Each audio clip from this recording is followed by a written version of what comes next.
want to just talk to you shortly about ego and our definition of ego, so it's very important that we know what we're talking about.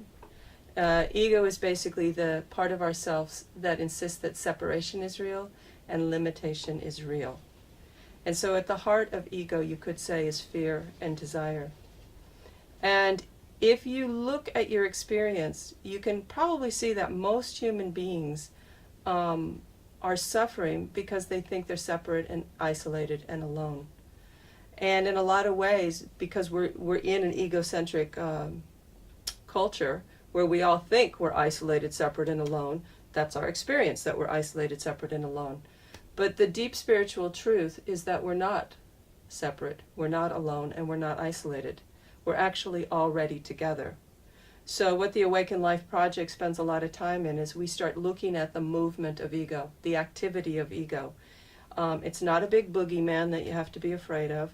It's all part of an evolutionary process, so it's not negative in one sense.